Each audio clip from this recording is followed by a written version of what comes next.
London میں عالمی امن، بین المذاہب ہم آہنگی اور مختلف مذاہب کے درمیان باہمی احترام و افہام و تفہیم کے فروغ کے لیے گلوبل پیس کے عنوان سے دوسری بین الاقوامی conference forum for the international relations development کے آفس میں منعقد ہوئی،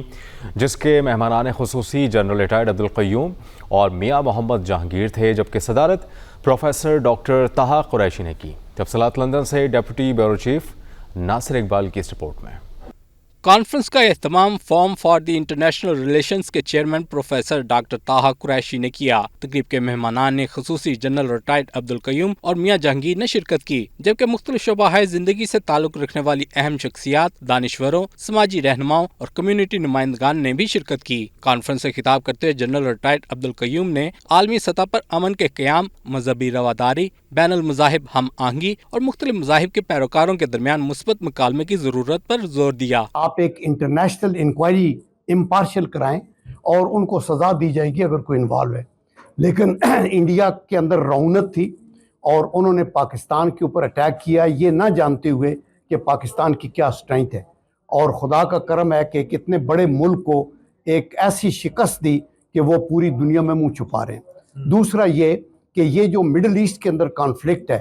اس کے اندر پاکستان کے کردار کو صرف ساؤتھ ایشیا میں نہیں، پوری دنیا کے اندر لوگ سراہ رہے ہیں اور اس کے اوپر ہمیں فخر ہے۔ میاں محمد جہانگیر نے کہا کہ دنیا کو اس وقت نفرت، انتہا پسندی، عدم برداشت اور تقسیم کی بجائے مکالمے، برداشت اور باہمی احترام کی ضرورت ہے۔ گلوبل پیس کے اوپر یہ کانفرنس تھی،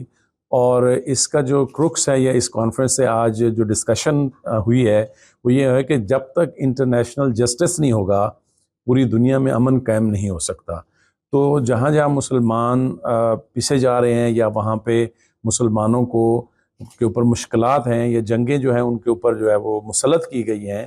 جب تک ان کو یونائٹڈ نیشن کے چارٹر کے حساب سے یا اوورآل جو انصاف کے پیرامیٹرز ہیں انٹرنیشنل جسٹس کے، ان کے تحت ان کو ریزالو نہیں کیا جائے گا ان میٹرز کا، تو یہ گلوبل پیس جو ہے وہ لانا، پوری دنیا میں پیس لانا وہ مشکل ہے اور بلکہ ناممکن ہے۔ مقررین نے اس امر پر زور دیا کہ اسلام امن، محبت، برداشت اور انسانیت کے احترام کا درس دیتا ہے۔ مختلف مذاہب کے درمیان بہتر تعلقات کے لیے سنجیدہ اور بامقصد مکالمہ وقت کی اہم ضرورت ہے۔ Professor doctor Taha Qureshi MBE نے کہا کہ عالمی امن صرف حکومتوں اور ریاستوں کی ذمہ داری نہیں، بلکہ معاشرے کے ہر فرد، مذہبی رہنما، دانشور اور سول سوسائٹی کو اپنا کردار ادا کرنا ہوگا۔ مختلف مذاہب کے درمیان رابطے اور مکالمے کو فروغ دے کر ایک پرامن اور بہتر مستقبل کی بنیاد رکھی جا سکتی ہے۔ اور پوری دنیا میں سمجھتا ہوں کہ جس طریقے سے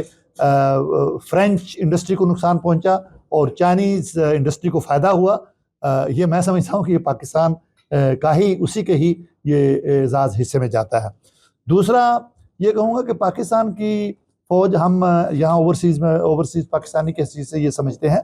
کہ جو بھی پاکستانی افواج کے خلاف کوئی غلط بات کرتا ہے اس کو دیکھنا پڑے گا کہ غزہ میں کیا صورتحال ہوئی ہے، فلسطین کی صورتحال کیسی ہے، عراق میں کیا ہوا۔ اگر وہاں کی افواج پاکستانی افواج کی طرح ہوتی تو جس طرح انڈیا کو ناک کے چنے چبوائے ہیں، اسی طرح وہ لوگ بھی کر سکتے تھے۔ کانفرنس کا موضوع اسلام اور دیگر مذاہب کے درمیان تعلقات کا اثر نو جائزہ تھا، جس کے تحت اس بات پر تفصیلی گفتگو کی گئی کہ موجودہ عالمی حالات میں مذہبی ہم آہنگی اور پرامن بقائے باہمی کو کس طرح فروغ دیا جا سکتا ہے۔ کانفرنس کے اختتام پر فورم کی جانب سے شرکاء کو